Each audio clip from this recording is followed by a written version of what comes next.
This is Joe, Michelle, Melissa, and Shannon with More Than a Sniff, where we talk about everything dog. from training to nutrition, from behavior modification to grooming. From vet visits to dog parks. From getting to know us to having guests. Today we're going to talk about heat in your dogs and getting out and finding balance with that, because it is that time of year just really across the United States that things are going to start heating up, and I get a lot of questions about it from clients, but also we're still getting dogs out every day and working them. So I want to talk about it just to bring it to everybody's attention, and also ease people's minds as far as, is it okay and is it not okay? And the one thing that comes to mind is, the dogs in Arizona still get out and still do their thing. It's just managed a little bit differently. And the dogs in Alaska, when it's 40 below, are still getting out and still doing things and still working. So we just enough credit for what they are really bred for, and that they're animals and not human beings, and that ultimately we have become so spoiled in society because, I didn't grow up with an air-conditioned home, and I'm still here. We didn't die. We were outside a whole lot, and our bodies acclimated to it, and so did our dogs. So we've just become spoiled as a society in whole, that we have air conditioning. And I mean, I don't even think my car had air conditioning growing up. So we've just really become spoiled, and in our thought process of how cruel it is to be out in the heat when, 20 years ago, being out in the heat was not anything, and it wasn't cruel at all.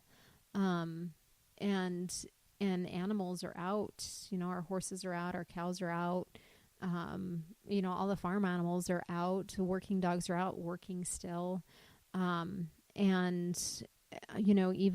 Even animals that are in, out in the wild, still come out and absorb the sun and enjoy the sun at times. And so I think that we have to put things into perspective, and that's really what I want to talk about is, the heat and perspective. And so let's talk about things that you should not do in the heat first. What are things that should not happen as far as being out in the heat, Michelle? I mean, you shouldn't leave your dog in the car. That's probably the biggest one that I can think of right off the top of my head. I think you should be extremely aware of pavement, like what your dog is standing on and how hot it actually is. Mm-hmm. If your dog walks every day, your dog's feet really do get used to it, and they do get tougher. But if your dog doesn't do this every day and they're on black asphalt, it does get really hot, especially if you just stand on it. Right. It gets really, really hot to their feet.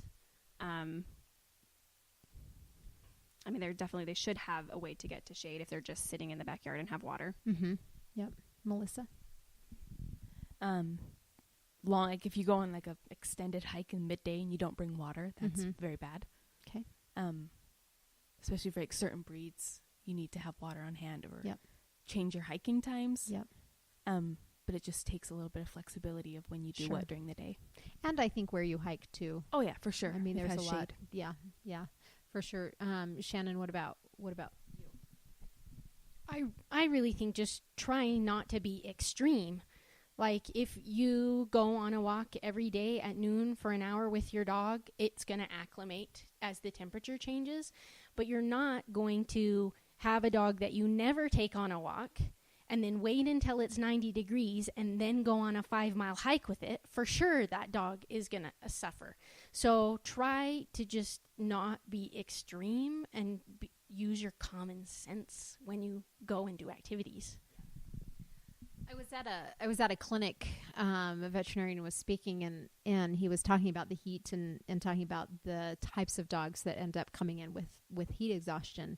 And the two things that he said really if you could categorize the dogs that are coming in with heat exhaustion into the emergency, is that the kids come home from summer or, from school, and then they take Rover out walking, and it's this obese lab that doesn't get out, and they decide they're going to get him out and exercise with him all summer long. Those dogs don't do well all of a sudden getting them out. It's not just the heat, it's the combination of everything. And then the other one is that the dog stays inside all the time, and then they take him out in the extreme heat and do an activity with them, and their yard's shady, they always have water, and then they take them out in these extreme situations. So it's not the dogs that are being walked every day that are coming in with heat exhaustion. The people that have the dogs, Shannon with Louie, as far as you have to be more aware of the Frenchie of overheating, but being aware of it and taking him out into times that are better for him is realistic. And so it really is the extreme stuff that happens. I do leave my dogs outside quite a bit because we're out quite a bit, and I want them to acclimate to it. And so I don't want them to get conditioned to the air conditioning, and then all of a sudden we're out on the trails on horseback, and they're keeping up, and it's too hot. So I think that going for a walk, what's the temp today? It's supposed to be 80. And we're still going to get all the dogs out today, and they're acclimating. Just like when things start getting cold, we still take them out. They just acclimate as the weather changes. With extreme temperatures, which is weird for here, is that it's super hot right now, and it's hotter than what's normal this time of year. And that the dogs will struggle a little bit, but we still have good shade, and the sun hasn't changed as far as the location of the sun. And so we still have good shade overall out walking. So what are some of the things that you're going to hear from people when you're out with your dog, and how can you handle it as a dog owner? When leave their dog in air-conditioned house and don't get them out in the summer. How can we handle that? What are some of the things you're going to hear, Melissa? Well, this morning I heard on my run with my girls at 7, our neighbor said it was too hot. Yeah. And I just said, no, they like the heat. They're fine. They're used to it. We've run in hotter weather, and and I told them they're fine. Look at them. They're wanting to keep going. Bye. Yeah. Yep. Michelle, what are some of the things that and we've all experienced it throughout the seasons, but I think the biggest thing that I've always gotten in the past is walking dogs on, how I was talking about earlier, on pavement. Mm-hmm. People, because you see those horrifying pictures on Facebook or whatever like that. Yeah. And I just want everybody to know, I truly believe most of those are from dogs hiking too long and being on like those really, because I've seen that happen to dogs when they're out hiking, and it's not from the heat. Yeah. Not saying it can't happen. I'm not saying you should just like, oh, let's go stand out when it's 101, go stand out on a black pavement with your dog. Right. But the dogs that we're walking every day do this every day. Their feet are so used to the same exact trail or pavement or whatever we are doing every day. Yep. That the temperature is really not going to make that big of a difference. They have calluses on their feet, just like we would get if we stopped wearing shoes. Exactly. Yeah. Shannon, what are some of the things that you're going to experience or see or hear from people? I think that there's just a lot of people that say things to you as you walk your dog anyway. Everybody that's out when you're walking your dog feels like they need to say something to you. And whether that's, oh, your dog's so cute, or, oh, I have an opinion about how you're doing, it's the same emotional weight that the comment should be. You know what I mean? If you're just walking by someone's house that you walk by every day and they say, I think it's too hot for your dog, it should not make you feel any worse than if they said, oh, your dog is so cute, because they don't know you. They don't know your life. They don't know what you're doing. So I think if you have in your mind a logical answer to give back to them that makes sense, that will make them say, oh, then you have your comeback, right? So, oh, well, it's only such and such degrees. Like, if you know what degrees it is when you go out, you obviously know what you're doing. So that's a good one I like to say. Oh, it's only such and such degrees out right now. It's going to be blah, blah, blah later. So gotta get walking before it gets to that temperature. Then you've educated them on what the temperature that's dangerous is, and you've shown them that you thought about what temperature you want to walk your dog in, and you've made a conscious decision to do it then. So anything that's like logical and sciencey is like what I like to say when people ask or comment to me. That actually reminds me of a story last summer. Cooper and I were training for a race. Well, I was training. She's my coach. Yeah. And we were running up Mill Creek Canyon, and it was a Saturday, probably at 8:39, and she always jumps in the river before our run. Like, she loves rivers, water. Yeah. So we were running, and she was all wet, and this guy stopped us, and he's like, "You should shave your border collie." Oh. And I was like, "What?" He's like, "It's too hot for her," and he kind of started talking about how it was cruel of me to let her have her natural coat. And I was like, "No, actually, that would not be good for her." And then I kind of did that. Well, it's this degree, and she jumps in the water, and the water cools her off. And so I was so happy to have that kind of throw logic back at him. Yep. And it was, oh, okay, I guess. Yeah. Yeah. I think that's a really, really good point. Everybody, please stop shaving down your labs. If your dog has a double coat, it's there for a reason. Right. Right. And it's actually there to keep them cooler in the summer. Yeah, because it does. Stop doing that. Yep. I mean, my Shepherd has her full coat, and she's had her full coat for 7 years, and it does keep them cooler. I mean, they are built and genetically designed for certain things, and yes, they use it, and they use it to keep them warm, and they use it to cool them down. So, it's a good point. They do. Shannon, can you tell us a little bit about how dogs cool down? Sure. They panting is the main way that they cool down. And so all the surface inside of their mouth, their tongue and the top of their mouth, all the surface inside, as they pant, the moisture in their mouth evaporates and cools them off. So if you're having a dog that is having a heat stroke and you get their body wet all over, then their whole body becomes that surface that's making an evaporative cooling on the dog. So that's why dogs that are brachiocephalic or have a shortened muzzle are more prone to heat stroke, because the surface area inside their mouth is smaller than what it's naturally supposed to be. And so they have a deficit in cooling their body through panting. So making them drink isn't going to cool them down? No. You need to have proper hydration, but you as a human being need to have proper hydration too, and we fail at that miserably overall.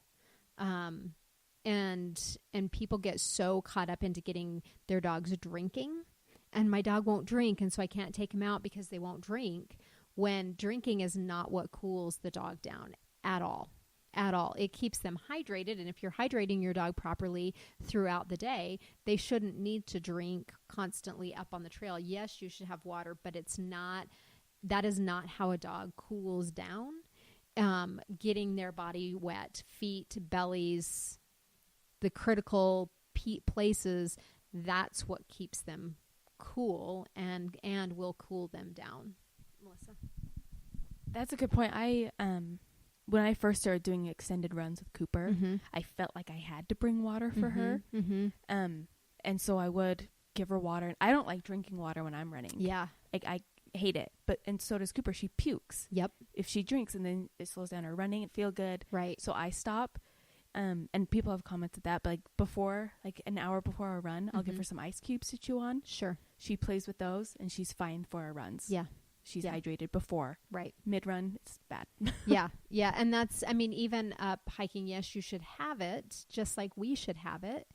But that's not what cools the dog down. That's not what makes it so your dog's not going to overheat. Because I can pretty much guarantee that if we took Louie up on the trail this afternoon in the 80s and went up on shoreline where there's not a lot of shade, but we pack plenty of water, I'm pretty sure he would still overheat. He's borderline to overheat in our neighborhood at 80 degrees if that's the hottest time of the day. Like if you're walking at 3 or 4 when you have the full sun, he is borderline to overheat at 80 degrees. So I have to be really careful with him. My other dogs are fine. They are like, it doesn't even touch them.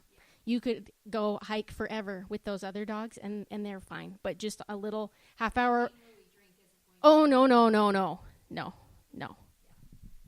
Yeah. So it's really, you know, it's a hard situation to be in because people don't know. I've had a client ask, you know, can I leave my dog in the car and run into the bank? Well, I don't see anything wrong with it. You know what? I mean, you're not going to run into an emergency going into the bank. You're going to go in, you're going to make your deposits, you're going to do your transactions. You're maybe going to be in there 15 minutes. I don't know a lot of people that hang in the banks any longer than 15 minutes.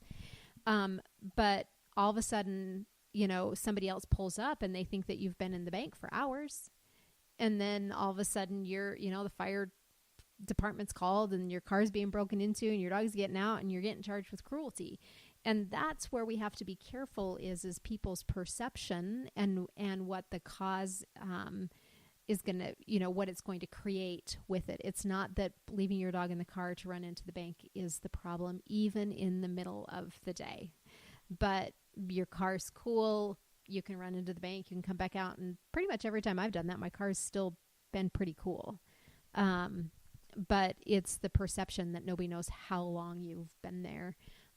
So let's talk a little bit about, you know, dogs in the car and what you shouldn't do just because of what could happen to your dog, and also what happens when other people see your dogs in cars. Michelle? I mean, it's funny. It's just a personal decision of mine that I decided that if it was over 70, I was never going to leave a dog in the car longer than 5 minutes. Mm-hmm. But that was just a personal decision I made. It was I just decided that. Yeah. But I'm not going to, I personally, unless I actually witnessed a dog being in the car longer than 15 minutes, I would never, ever, ever call anybody. Yeah. First of all, it's none of your business, to be honest with you. Yeah. Yeah. But yeah, I mean, I think that you have to set those, but you know, dogs in the car, you run in to get another dog and somebody drives by and sees a dog in the car, you know, and it's less than 5 minutes, but they drive by and then it's such a hard situation to be in with dogs being in the car. My threshold is 75 in the car. If I can find shade, it's 75. Yeah. Yep. But it's really just overall because of society and what people do is just good not to leave them in the car and go in somewhere. I mean, if somebody's in the car with them, you don't have to keep your car running, but if you're in there and, you know, you have the front windows down, if you have all the windows down, I don't know, somebody can say this is not okay, but if all the windows are down and the dog is tied into the car that they can't jump out, I don't know, is that okay? You know, I mean, I wouldn't do it just because I would be paranoid somebody would take the dog, honestly, but that has nothing to do with it being okay or not. Right. I would not want to be the person if it was Murphy in the car and you try to take him, but yeah. I don't know. Would you do that?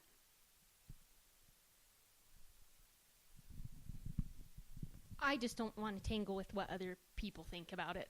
You know what I mean? I think that's because what it is for me too. Because from the health standpoint of what's too hot for the dog, like if you have a thermometer in your car and you know what the temperature is, there's lots of ranges of temperatures that are fine for your dog because the car is inside. It's a shelter, right? But it has to be appropriate for your situation. But is it worth it to you to argue that you're right? Like when the police are there and they're breaking the windows of your car, you know what I mean? Like that's one of those things where it's probably fine, but we just don't want to tangle with what other people think about us. Right. That's the whole thing. That's what it comes down to. I mean, the back of my truck and the crates, a lot of times, especially traveling on the road, the dogs will be in the back of the truck in their crates and they're actually I have ice underneath them. And then a thick dog bed. And so by the time we get where they're going, it's melted and they're wet and, you know, and they're staying cool that way. But you don't know that. You don't know that there's ice in the bottom of my crates and the dogs are totally fine. You just get a nasty note on your truck because the dogs are in the back. And they can have air and they're fine.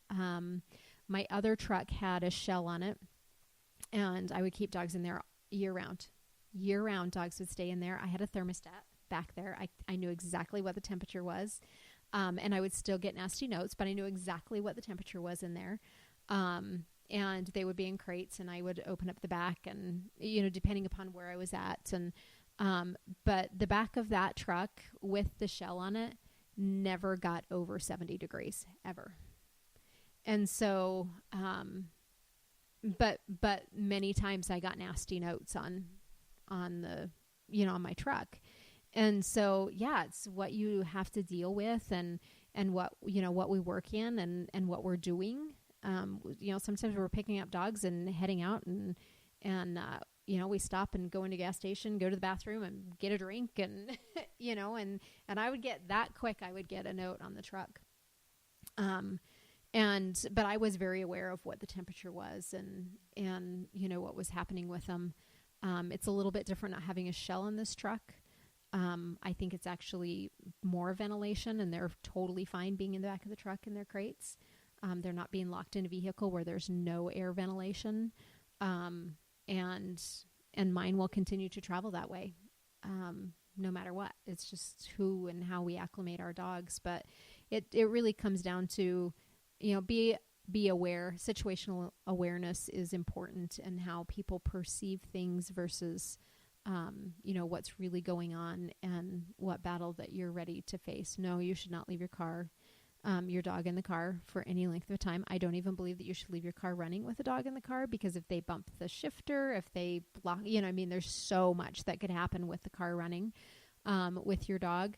If you have a situation where you just can't get out of, tie your dog in there, open all the windows, and hope for the best that your dog doesn't jump out or chew on the leash or something and get out, versus somebody taking your dog as well. But also, to everybody else out there that thinks that it's cruel, or, you know, maybe stand around and assess the situation before you start jumping to conclusions and calling, because maybe it was only 5 minutes that they had to zip into the bank. And, you know, and I've even had people there. I have some banks that they don't have drive-through, so you have to go in. So, you know, for those that are out there that think that they have to be the sun police and the heat police, think about what's happening, and if you're concerned, then wait and ask and see before you jump to conclusions, and don't blame and don't make people feel so terrible, because no dog owner out there is out there to kill their dog in the heat. And 99.99% of people are very aware of how they're acclimating their dogs and what's happening with their dogs. And so to voice your opinion to somebody that loves their dogs and gets their dogs out and is doing what they need to do is inappropriate as well. That just because somebody doesn't do the things the same way that you do doesn't mean that it's wrong. And I think that just comes across the board with everything that we do, is don't say anything until you're ready to walk in somebody else's shoes, because I truly believe that dog owners truly care, and they're not out to kill their dogs. And I truly believe that dog trainers out there are not out there to kill the dogs. So, be aware of the heat, acclimate your dog properly, and know what you need to have on you to keep them cool in the environment and what you're doing, and be okay with it, and be confident that that's how you're going to keep your dog cool and not have them get overheated. Accidents happen, and things can happen, and it doesn't make you a bad person, because it can happen to each of us. We've been out in situations where we didn't have enough water, and our son overheated, and shame on us, and we're okay, and life went on, and it's a memory that none of us have forgotten. So I think that we all have to remember that we're human beings and they're animals, and that nobody's out to do it wrong. So don't be blaming people out there, but also be prepared.